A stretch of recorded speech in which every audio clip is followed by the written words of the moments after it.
चुनावी सरगर्मियों और आहट के बीच हम लगातार आपको दिखा रहे हैं अपना विशेष कार्यक्रम अगर अभी चुनाव हो तो। हमने आपको 7:30 बजे बताया कर्नाटक का हाल, 8 बजे बताया हमने आंध्र प्रदेश का हाल, और अब हम रुख करेंगे तमिलनाडु का हाल। यानी तीनों जो दक्षिण के राज्य हैं उनमें क्या कुछ हो सकता है अगर आज चुनाव हो तो, अगर अभी चुनाव हो तो। और इसके मुतालिक अब हम बात करें तमिलनाडु की। संदीप, तमिलनाडु का हाल बताइए, क्या कुछ वहां पे वोटों का परसेंटेज और कितनी सीटें मिल सकती हैं? बिल्कुल, तमिलनाडु अहम राज्य रहा है, और अहम इस लिहाज से कि अगर हम पिछले 10-15 साल के भारतीय राजनीति के इतिहास पर नजर डालें तो गठबंधन सरकारें वो हावी रही हैं, और कहीं ना कहीं तमिलनाडु में दो बड़ी पार्टियां हैं, डीएमके और अन्ना द्रमुक। ये जिस खेमे में जाते हैं, जिसके साथ होते हैं, अमूमन वही दिल्ली में गठबंधन सरकार चलाता हुआ दिखाई भी दे रहा है। और यहां पर कुल मिलाकर 39 सीटें हैं। अगर हम तमिलनाडु की बात करें, 39 सीटें हैं। यहां पर किसके खाते में कितनी वोट जा सकती हैं? सबसे पहले अगर हम इस पर नजर डालें तो यहां पर आप देखेंगे कि कांग्रेस के खाते में 18% वोट जाती दिखाई दे रही हैं, 3% का इजाफा है। बीजेपी 10% वोट, 8% का फायदा होता दिख रहा है बीजेपी को। यह एक अहम खबर हो सकती है। डीएमके की बात करें, डीएमके के खाते में जाएंगी 16% वोट, 9% का नुकसान हो रहा है। डीएमके अभी तक यूपीए 2, यूपीए 1 का भी, यूपीए 2 का भी हिस्सा हुआ करता था, लेकिन अब अलग हो गया है। यह सिर्फ दिखावे के लिए अलग हुआ जा रहा है या दरअसल ये अलग रहेंगे, यह भी सोचने वाली बात है। एआईएडीएमके के खाते में 26% वोट, 3% वोटों का फायदा हो रहा है जयललिता की पार्टी को। और अगर हम इन वोटों को सीटों में तब्दील करें तो इन 39 सीटों पर किस तरह की तस्वीर उभर कर सामने आएगी, ये अब आपके सामने मैं पेश करता हूं। और कांग्रेस के खाते में 1 से 5 सीटें आ सकती हैं।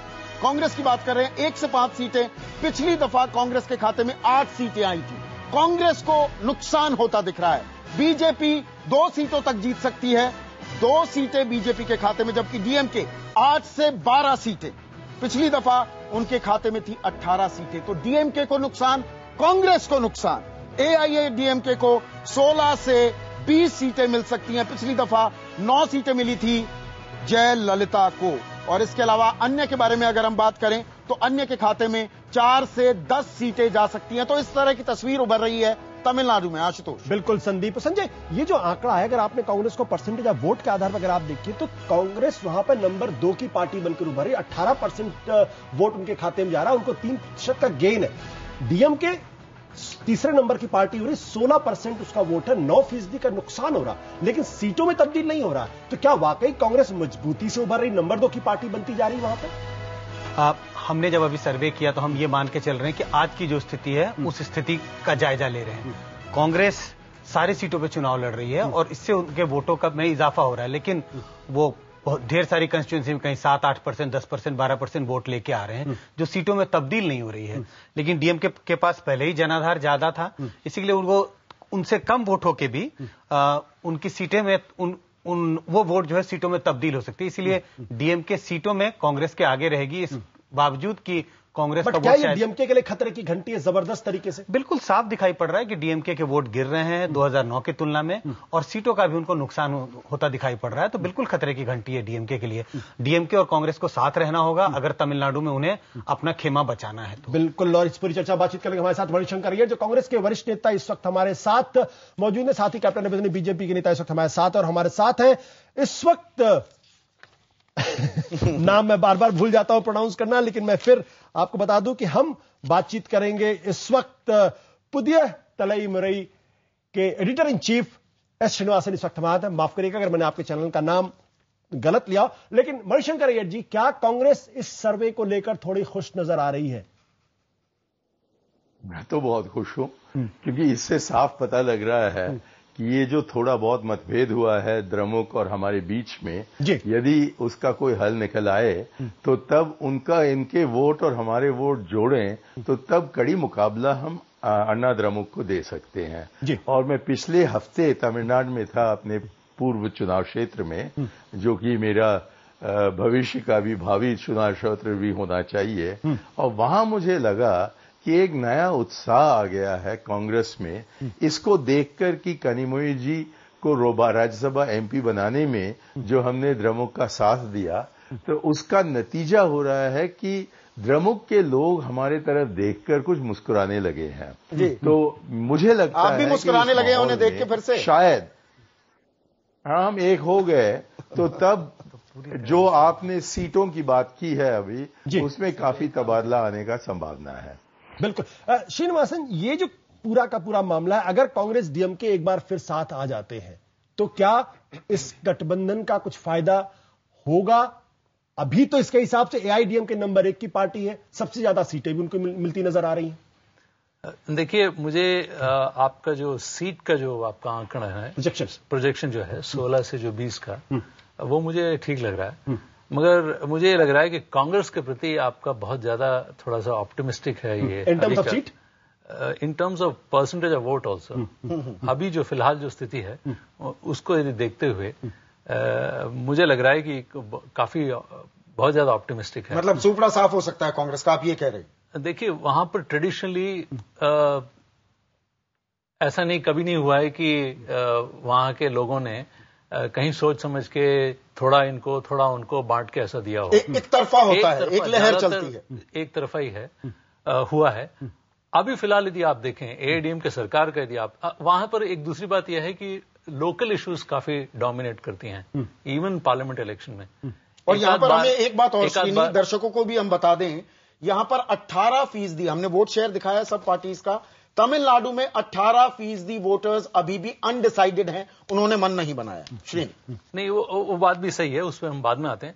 मेरा ये कहना है कि पिछले जो 2.5 साल में एआईडीएम की सरकार जो जयललिता ने चलाया है, वो उनके जो नॉर्मल उनसे जो एक्सपेक्टेशन है उसके काफी विपरीत है। उन्होंने काफी समझ से काम लिया है और कई ऐसे इश्यूज पे वो नॉर्मली लोगों की तरफ या उनके जो इमोशंस हैं या उनकी तरफ देख के नहीं, वो जो खुद सोचती हैं उसी पर चलती हैं। मगर इस बार उन्होंने वोट बैंक को भी ध्यान में रखते हुए कई डिसीजन लिए जो नरेंद्र मोदी के साथ आ सकती हैं। वो ये दोनों साथ चल सकते हैं क्या? बीजेपी भी, जैसे कांग्रेस का वहां पर हाल वो है, मगर उनका कुछ तो बेस है, मगर बीजेपी का तो वहां पर कुछ है ही नहीं। हमारा आंकड़ा कह रहा है लगभग 8% का इजाफा हो सकता है। देखिए, सिर्फ 2 बार बीजेपी 5 सीट लाई थी। एक बार बीजेपी जब डीएमके के साथ थी, और पहली बार उन्होंने खाता खोला जब कोयम्बटूर ब्लास्ट हुए थे 3 सीटों के साथ। बीजेपी का ऐसा कोई खास वहां पर वो नहीं है अभी भी। बिल्कुल, ये जो शहरी इलाका है वहां पे बीजेपी बढ़ती हुई दिखाई पड़ रही है। तो जो अर्बन वोट है, जो बीजेपी का ट्रेडिशनल वोट बैंक भी है और राज्यों में भी, बीजेपी वहां बढ़ती हुई दिखाई पड़ रही है तमिलनाडु। बट एक बात संजय जी, आपके इस पूरे सबको अपने अलग अलग खांचों में रखा है, जबकि हो सकता है चुनाव के ठीक पहले एक गठबंधन बने और वो गठबंधन साथ मिलकर चुनाव लड़े। उस वक्त के आंकड़े क्या कह सकते हैं? बिल्कुल आशुतोष, तमिलनाडु की राजनीति जैसा पहले हमने चर्चा किया, एक तरफ स्विंग होता है। बिल्कुल। और वो ये भी हम जानते हैं, उसका दूसरा पहलू ये भी है कि वो गठबंधन की राजनीति है। अल्टीमेटली 2 खेमे में सारी पार्टियां बढ़ जाती हैं। अगर ऐसा हुआ तो जिसका बड़ा खेमा उसकी ज्यादा सीटें हैं। और अगर अभी भी मैं कहता हूं कांग्रेस और डीएमके अगर एक साथ आती हैं तो बहुत दावेदार, बहुत स्ट्रांग कांग्रेस और डीएमके साथ आती हैं, और अगर बीजेपी और एआईएडीएम के साथ आती हैं, आप ये संभावना तलाश रहे हैं क्या कैप्टन अभिमन्यु? अभी तो कुछ भी कहना बहुत जल्दबाजी नहीं, नरेंद्र मोदी और जयललिता की काफी अच्छी केमिस्ट्री है। ये भी सुखद बात है कि नरेंद्र मोदी जी को लेकर के इस प्रकार का उत्साह जैसा आपके यहां पर दिखाई दे रहा है। भारतीय जनता पार्टी का वोट प्रतिशत बढ़ रहा है दक्षिण के अंदर 10%, तमिलनाडु के अंदर, ये हमारे लिए एक सुखद बात है। परंतु मैं एक बात जरूर कहना चाहूंगा कि कांग्रेस का आपने आंध्र प्रदेश और तमिलनाडु का दोनों का मिलाकर के देखेंगे तो लगभग 30 सीटों का उनको नुकसान हो रहा है। और वो जिस प्रकार से फ्लर्ट करते हुए दिखाई दे रहे हैं दोनों राज्यों में, आपको कहां फायदा हो रहा है? वो तो अपना घर संभालेंगे, वो अपना घर संभाल लेंगे। आपके घर में कहां आ रही है? राष्ट्रीय स्तर पर भारतीय जनता पार्टी और कांग्रेस का एनडीए और यूपीए के कोर के तौर पर दोनों के बीच में होना है। बट कैप्टन संदर्भ में बात कह रहा हूं, दक्षिण की 130 सीबीआई का उपयोग करते हुए आंध्र में और तमिलनाडु में वो अभी तक जो है प्रयास अपने दबाव की राजनीति करते हैं। 130 सीटों में आपके पास सिर्फ 19 सीटें हैं। राष्ट्रीय पार्टी जो केंद्र में सरकार बनाने के बारे में सोच रही है, वो बिना दक्षिण भारत के कैसे ऑल इंडिया पार्टी हो सकती है? पहले भी ये बनाई है। अब ये हमारा दक्षिण भारत में आधार कमजोर रहा है और कर्नाटक में हमने एक सरकार बना करके वहां पर अपने आधार को मजबूत किया है। और हमें विश्वास है कि जब ये इनका हनीमून पीरियड समाप्त होगा, इनकी सच्चाई कर्नाटक में सामने आएगी, वहां हम बढ़ेंगे। और तमिलनाडु में भी जो संकेत आपने दिया है उस दिशा में आगे बढ़ने का काम करेंगे। सीटें नहीं मिलेंगी। बड़ी शंकर जी, पिछले यूपीए 2 के शासन में जो एक सबसे महत्वपूर्ण सवाल था वो कहीं ना कहीं तमिलनाडु के अंदर 2G का मसला बहुत महत्वपूर्ण था, उसमें राजा की गिरफ्तारी का मसला था, कनिमोरी की गिरफ्तारी का मसला था। क्या आपको लगता है भ्रष्टाचार के गंभीर आरोप आपके इलेक्टोरल प्रोस्पेक्ट को नुकसान पहुंचाएंगे वहां पे?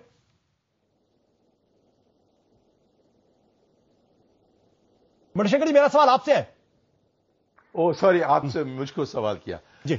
मुझको तो लगता है कि जमाने में जबकि असेंबली इलेक्शंस हुए थे और जब ये मामला बहुत ही उभर कर आया था, उसका बहुत बुरा नतीजा पड़ा द्रमुक पर। जी। लेकिन अब मुझे लगता है कि जो क्रोध था तब वो काफी घट गया है, क्योंकि लोगों को लगता है कि इससे तो कुछ निकल नहीं रहा है और कि जिस तरीके से पार्लियामेंट में बार बार स्थगित करने का प्रयास करते हैं ये विपक्ष के लोग, खास तौर पर जो भाजपा के हैं, इसका बहुत बुरा असर हो रहा है तमिलनाडु में।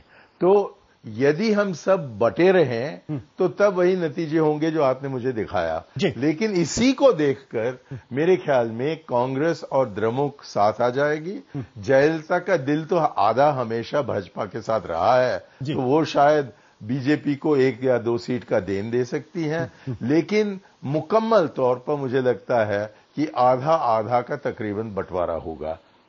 बिल्कुल। Last word from you. हाँ, मुझे ये बात सही नहीं लगती। इसमें ऐसा है कि बीजेपी की कोई स्थिति तो ऐसा कुछ खास इंप्रूव नहीं हुआ, वो बात तो सही है, मगर डीएमके इस असेंबली इलेक्शन के बाद उन्होंने ऐसा कोई काम नहीं किया कि अपने आप को रीग्रुप करें, एक स्ट्रैटेजी बनाएं। स्टालिन सामने आ रहा, उसका कोई फर्क नहीं पड़ने वाला। वो अभी भी उनके अंदरूनी पार्टी जो अंदर आपस में 2 बेटे हैं, उनकी बेटी है, उन्हें आपस में काफी डिवीजन है।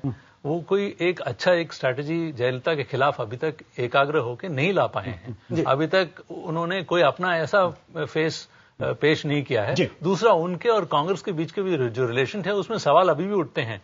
पता नहीं, अभी भी ये मालूम नहीं है कि क्या ये एक साथ जाके ये चुनाव लड़ेंगे। राज्यसभा इलेक्शन में जरूर साथ थे ये, जी, मगर उसको भी ऐसा देखा जा रहा था ये जरूरत के मुकाबले इधर उधर थोड़े से उस कारण से वो सेटिंग हो रही थी।